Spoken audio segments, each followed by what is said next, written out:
Não resta dúvida, a circunferência da barriguinha do brasileiro está maior. Reflexo das mudanças de um país que, principalmente nas últimas 3 décadas, passou de rural a industrializado e urbano. E com essa transformação, vieram a correria, a concorrência no mercado de trabalho, a falta de tempo e uma alimentação para lá de irregular. O repórter Justiça desta semana mostra como essas mudanças contribuíram para o aumento do peso dos brasileiros em todas as regiões do país. A obesidade já atinge mais de 30% das crianças entre 5 e 9 anos de idade e 20% da população adulta. A gente mostra as consequências, os problemas da obesidade e os caminhos para reverter essa situação.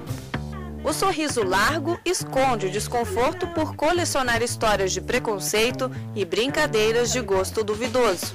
Desde que dobrou o peso e chegou a 116 quilos, Cristiane perdeu as contas da quantidade de vezes em que se viu obrigada a enfrentar situações constrangedoras. Já sofreu discriminação na rua e tornou-se referência em ocasiões que a levaram às lágrimas ao chegar em casa. A balconista perguntou, chegou assim: nossa, você já deve estar para ganhar neném, né? Para quando que é o neném? Eu não estou grávida. É gordura mesmo, é banha. Só que quando eu cheguei em casa, eu tava indo, por que é isso que eu não gosto de sair de casa? Ela estava lembrando da experiência da padaria, eu estava lembrando da experiência no ônibus. Que aí o cobrador falou assim, não tem como você passar. E aí nós tivemos que pedir então para o motorista para o ônibus, ela ir por trás. Isso todo mundo olhando. Por isso que eu falei, essa da padaria foi uma das, né? E é constrangedor, aí para e todo mundo fica olhando para você dar a volta, porque você não dá conta de passar na catraca, e você não poderia simplesmente ficar ali na frente. O constrangimento é apenas uma das consequências. Quem está acima do peso, é gordinho, sabe que são poucas as pessoas que tentam dar um tratamento igualitário. Muitas pessoas não respeitam, a maioria é difícil você ver respeitar, né? Até idoso e deficiente é difícil, imagina a pessoa obesa. A obesidade já é um problema grave. Infelizmente ela existe e a gente tem que respeitar. Não existe uma lei federal que garanta acesso e comodidade às pessoas acima do peso ou obesas. Assento em ônibus, espaço reservado nas salas de teatro, cadeiras com tamanho adequado em locais públicos são asseguradas apenas por leis estaduais, no Distrito Federal, por exemplo. Mas quem disse que o assunto chegou até a população? Rapaz, isso aí pra mim é novidade, isso aí pra mim, ó. Tô sabendo isso aí, ó. Quanto tempo tá essa lei? Eu já ouvi falar de gestantes, idosos, pessoas com deficiência, mas pessoas obesas nunca tinha ouvido falar não. Só tá com dificuldade, a gente tem que ceder lugar. Eu já ouvi falar, sei que existe a lei, mas as pessoas não cumprem essa lei. Nos consultórios cresce o número de pacientes em busca do resgate da autoestima. O impacto das brincadeiras que parecem inocentes é forte.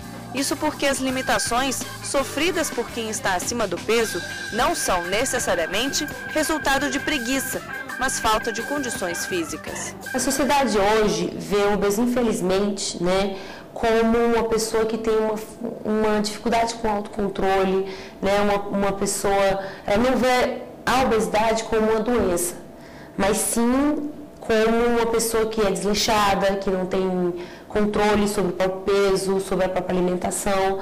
E hoje em dia até a própria Organização Mundial de Saúde já reconhece a obesidade como uma doença. As maiores reclamações que eu tenho geralmente são questões de limitações físicas, né, que a obesidade traz. Mas a parte de limitação física e limitação social é a maior queixa, né, que traz o obeso para o consultório de um psicólogo.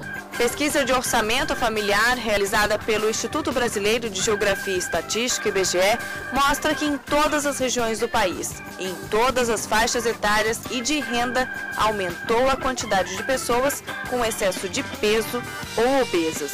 O sobrepeso atinge mais de 30% das crianças entre 5 e 9 anos de idade, quase metade das mulheres e mais de 50% dos homens acima dos 20 anos. Entre o grupo dos brasileiros mais ricos, o excesso de peso atinge 61,8% dessa parte da população. Nela também está o maior percentual de obesos. O aumento na circunferência da barriguinha do brasileiro pode ser explicado nas mudanças das últimas décadas, quando o país passou de rural a urbano. Como? A industrialização, a concorrência no mercado de trabalho e falta de tempo levaram a novos hábitos de vida.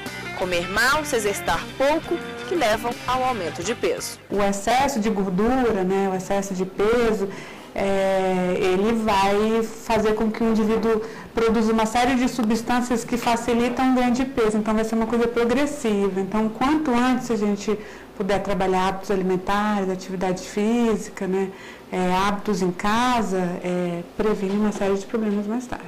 Mantido o ritmo atual de crescimento do número de pessoas acima do peso, em 10 anos elas devem representar 30% da população. Padrão idêntico aos Estados Unidos, onde a obesidade é problema de saúde pública. Mas afinal, quando o excesso de peso é considerado obesidade? A definição de obesidade mesmo é quando esse grau de acúmulo de energia sob a forma de gordura faz com que a pessoa tenha mais do que 30 quilos por metro quadrado de superfície corporal. Quer dizer, ela tem um índice de massa corporal acima de 30 quilos por metro quadrado. Se ela estiver acima de 25 quilos por metro quadrado, ela tem um sobrepeso. Se estiver acima de 40 quilos por metro quadrado, ela tem uma obesidade mórbida.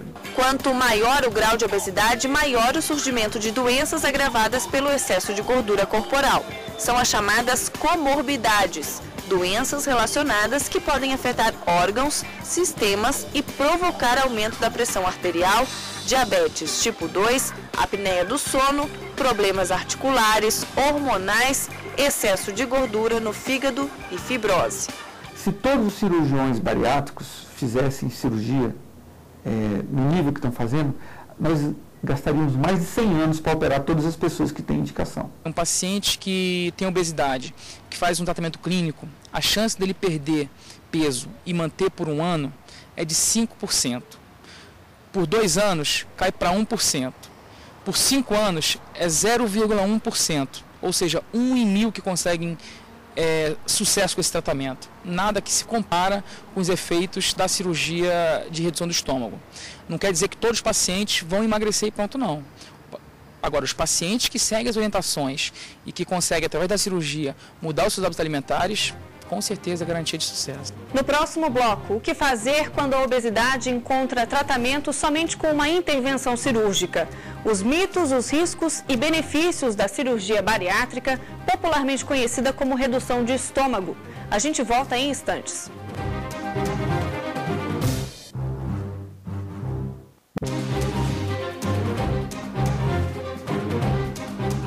O Brasil ocupa o 5º lugar no ranking mundial da obesidade. Aqui são cerca de 1 milhão de pessoas. Reeducação alimentar e exercícios físicos ajudam a restabelecer a saúde, mas são insuficientes em alguns casos. Há situações em que o único caminho é recorrer à cirurgia bariátrica, popularmente chamada de redução de estômago, para preservar a vida. O panorama mundial mudou e hoje o excesso de peso preocupa tanto quanto a falta dele. O percentual de obesos no mundo superou o de subnutridos. A Organização Mundial de Saúde calcula que existam 800 milhões de desnutridos contra 1,3 bilhão de pessoas com excesso de peso. Reeducação alimentar e exercícios físicos são pré-requisitos para restabelecer a saúde, mas insuficientes em casos urgentes, onde há recomendação para uma intervenção cirúrgica. A cirurgia bariátrica é para tratar os casos de obesidade clinicamente muito grave. São aquelas pessoas que têm um índice de massa corporal acima de 35 quilos por metro quadrado, que já tem alguma doença associada, que ameace a vida, que esteja sendo agravada pela obesidade. Marcelo já vinha há algum tempo apresentando quadro de hipertensão e para resolver o problema foi necessária uma intervenção cirúrgica. O médico recomendou a cirurgia bariátrica. Eu tinha muito medo da cirurgia, mas pela saúde chegou a hora que a gente decidiu fazer e foi a melhor coisa que eu fiz na minha vida. Em apenas 20 dias após a cirurgia, Marcelo perdeu 16 quilos e incentivou a mulher que ganhou peso após uma gravidez. Com o apoio, ela também se submeteu ao procedimento. Tanto por parte de pai como parte de mãe, minha família todas são obesas, Tanto obesas, diabéticas, pressão alta. Então, eu sempre fui fortinha, gordinha. Aí foi quando eu recebi o convite dele para mim estar fazendo a cirurgia também. E eu topei na hora, porque eu sabia que outro tipo de cirurgia para mim não ia adiantar. Em 15 dias, Cristiana perdeu 8 quilos e aos poucos se adapta à nova fase alimentar. Eu estava só na dieta líquida, hoje eu passei para pastosa, né? Para daqui a 28 dias eu ir para sólida, normal. Né? E continuar caminhando, tomando shake, que são proteínas também. A minha vida já mudou 100%, estou fazendo caminhada todo dia. Eu acordava sempre 11 horas da manhã, todo dia 7 horas eu estou de pé. Não tenho sono, não dormia bem, tenho a noite agora perfeita. Eu tinha apneia do sono também, acabou minha apneia. Nem roncando mais, eu não estou roncando. Existem 3 técnicas de realização da cirurgia bariátrica. A restritiva, onde se coloca uma banda gástrica ajustável ao redor do estômago. É uma espécie de cinta que limita o volume de alimento sólido ingerido. A chamada técnica desabsortiva é conhecida como desvio do intestino e encurta o caminho pelo qual o alimento passa. Nesse caso, a absorção de nutrientes é menor. Há ainda a técnica mista, que associa restrição e desabsorção. É a mais utilizada e consiste na redução do estômago através de grampeamento. Hoje em dia, a cirurgia bariátrica, nos serviços que tem um volume grande de cirurgia, oferece um risco operatório bastante baixo. Hoje, a mortalidade dessa cirurgia ela é menos do que 0,3%. Para a rede pública, o custo desses grampeadores, eu não sei assim o custo de internação, essa parte toda de medicamentos, mas o custo do material descartável que é utilizado por cirurgia fica em torno de 4 mil por cirurgia. Na clínica privada, se você for contar internação, anestesista, equipe cirúrgica, não fica por menos de 20 mil. No Brasil, 73 unidades de saúde estão habilitadas em 19 estados. Desde a criação de uma política pública voltada a portadores de obesidade, o número de cirurgias bariátricas mais que dobrou. Cresceu 150%. Passou de 1.778 cirurgias em 2003 para 4.437 no ano passado. Existe todo um protocolo por onde o paciente tem que passar para entrar na lista dos pacientes que vão se preparar para realizar a cirurgia de estômago.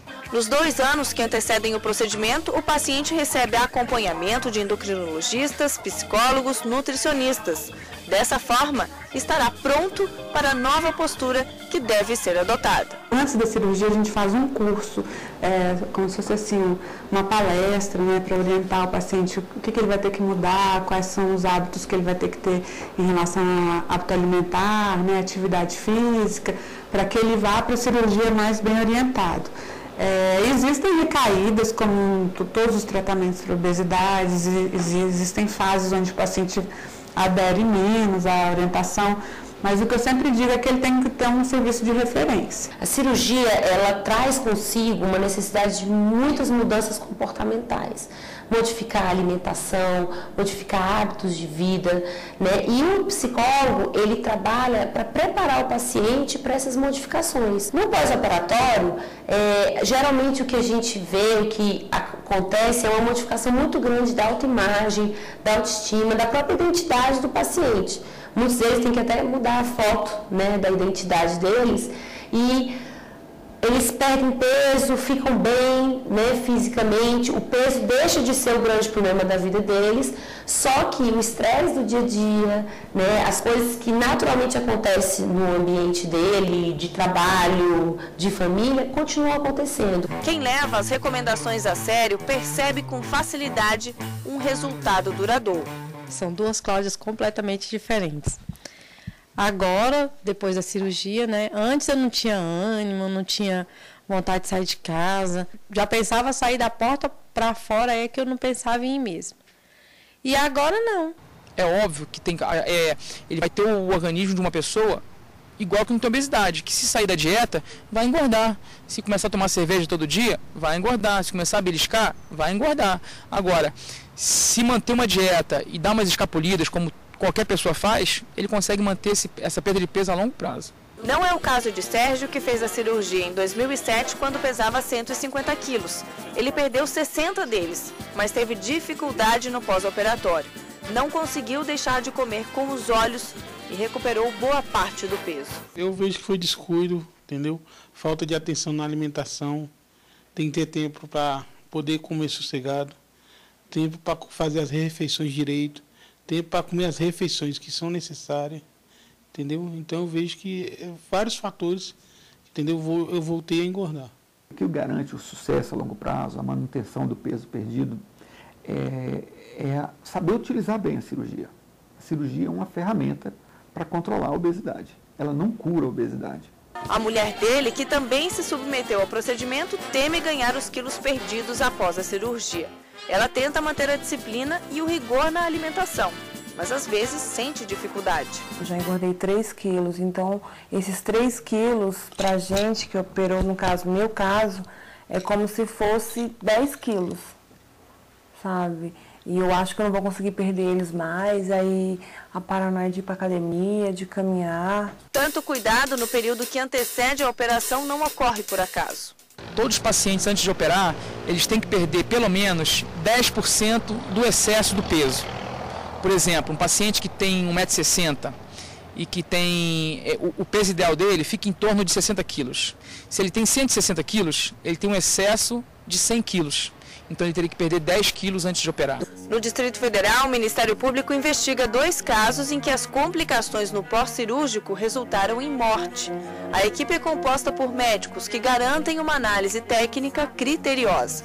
A investigação começou a partir de uma denúncia, feita por familiares que questionaram a condução do tratamento dado ao paciente. Pela experiência que eu tive, até nesses casos que eu estou atuando, primeiro, eu acho assim que a cirurgia bariátrica não é um tratamento estético. Não pode ser buscado como uma solução rápida para emagrecimento, porque é uma cirurgia séria, potencialmente contaminada. Né? E se houver uma contaminação, uma fístula, o processo infeccioso ele se desenvolve em uma semana. Né?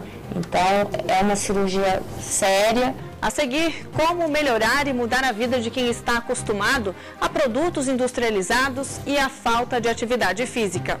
Encaminhe a sua sugestão para o programa. O endereço é repórter.justiça@stf.jus.br.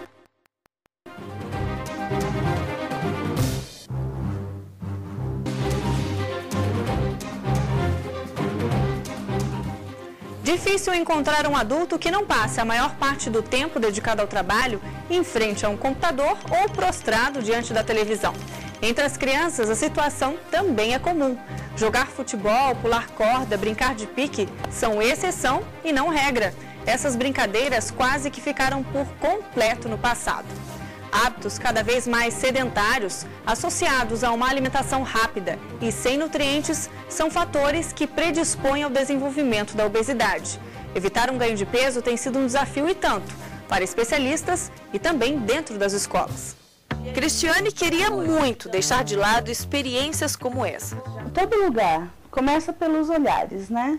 Passa, já olha, aquela coisa, aquelas piadinhas, lá vem a baleia, né, a gorda, precisa de mais lugar, ou como próprios das lojas, né, a gente nem pergunta nada, não, aqui não tem seu número, aqui não tem nada para você. Por isso ela resolveu se submeter à cirurgia bariátrica. Já passou por todos os processos, está pronta para ser operada e preparada para novos hábitos. Cristiane sabe que não será fácil, mas está pronta para continuar. E o mais importante, manter a mudança da alimentação que ela começou há 2 anos com a ajuda de especialistas. É a peça-chave. Vários pacientes gostam de agradecer aos cirurgiões, vocês salvaram, me deram uma nova vida. E eu canso de falar para eles que não. A gente só garantiu a segurança do procedimento. Eu peço para eles baterem no peito e falarem que o responsável pelo próprio sucesso, sem dúvida, são eles. Porque foram eles que ouviram durante a vida inteira que eles não tinham disciplina, que eles não tinham de força de vontade, que eles tinham cabeça de não sei o que lá. E hoje em dia eles provam para todo mundo como eles são capazes de tratar quando eles têm o arsenal terapêutico próprio. Associado a isso virá também a necessidade de praticar atividades físicas. Atividade física tem que ser uma coisa assim que dê um pouco de prazer também, não pode ser só pagar pecado, né? Então procurar dentro milhares de atividades físicas e esportes existentes hoje em dia nas academias, procurar alguma que você se identifique, que você goste, que o número de frequências seja real para você fazer, e não uma coisa que vai ficar impossível, que você vai conseguir fazer um mês e nunca mais vai fazer, porque aí você para e acaba virando aquela meta impossível que você nunca vai atingir. Um caminho para evitar o excesso de peso e garantir hábitos saudáveis é trabalhar com as crianças. O ambiente escolar pode ser a forma mais curta para isso. Mas como? Uma simples pergunta comprova o que todo mundo já sabe. Quando o assunto é comida, é difícil encontrar um pequeno que fale algo contrário às doçuras ou lanches bem recheados, porque o que eles mais gostam de comer... Bolo de chocolate. Gosto de bolo de morango e de uva. Eu gosto de brigadeiro. Eu gosto de pizza de calabresa. Só que esse lanchinho delicioso não é saudável. E convencer a criançada a trocar o cardápio é uma missão pra lá de difícil, diante de tantas ofertas tentadoras. Os supermercados vendem coisas muito mais calóricas, né? A densidade calórica aumentou muito, então é bem mais difícil controlar hoje em dia do que há tempos anteriores, né? Assim, há tempos atrás. Para complicar, as crianças passam grande parte do tempo em frente ao computador, videogame, televisão, ao invés de jogar futebol, pular corda ou brincar de pique. Isso é brincadeira do passado. Só que no presente mais sedentário, aumentam os fatores que predispõem ao desenvolvimento da obesidade. Mudança de hábito não é fácil e as escolas têm um papel fundamental nisso. No Distrito Federal, uma iniciativa está revolucionando o gosto infantil na hora de escolher a comida. Os alunos têm aula de culinária. Farinha com amendoim que a gente torrou, bem misturadinho. E assim, ao entender e participar da preparação dos alimentos, aceitam melhor as mudanças no cardápio da merenda escolar, mais nutritiva e reforçada. O Distrito Federal tem começado a dar o exemplo para o país em relação a essa questão da nutrição, da alimentação escolar. Tendo os nutricionistas na escola e esse trabalho acompanhado. Em todas as reuniões de pais é repassado, né, que não é necessário que o aluno traga o lanche de casa, porque o lanche da escola, ele tem todos os nutrientes necessários para essa faixa etária, né, que o pai, além da comodidade, né, de não precisar ter essa preocupação da criança estar trazendo o lanche da escola é o lanche mais saudável. A Sala de Culinária é um programa da escola, integra conteúdo e prática. Pais e alunos são envolvidos no processo que tem como meta trabalhar a importância de uma alimentação saudável e de criar uma rotina na hora de comer. Tudo com a orientação de uma nutricionista. Nessa idade, eu não sei, mas ainda está se construindo o paladar.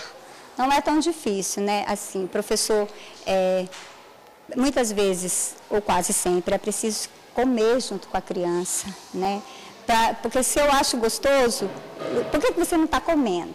Né? Então, assim, se come junto com o aluno, às vezes eles mesmos colocam no prato, né? Então, isso eu não gosto, eu não coloco. Não, experimenta. Você já experimentou? Você não pode gostar do que você nunca comeu. No primeiro dia come um pedacinho, depois se come mais, até que a criança passa a gostar. Hoje em dia, muitas doenças crônicas, como a obesidade, o diabetes, as doenças cardiovasculares, elas são resultantes de uma alimentação errada por muitos anos, por isso doenças crônicas, né? E a gente conseguindo tratar isso ou melhorar esse padrão alimentar na infância, muito provavelmente a criança leva essa boa alimentação para os outros anos de vida dela. E daí a importância do nutricionista estar mais próximo e trabalhar isso junto com a direção da escola, junto com a regional de ensino, para que esse trabalho realmente seja o que a gerência, o que a diretoria de administração de alimentação escolar pensou inicialmente. Envie a sua sugestão para o Repórter Justiça. O endereço é repórter.justiça@stf.jus.br.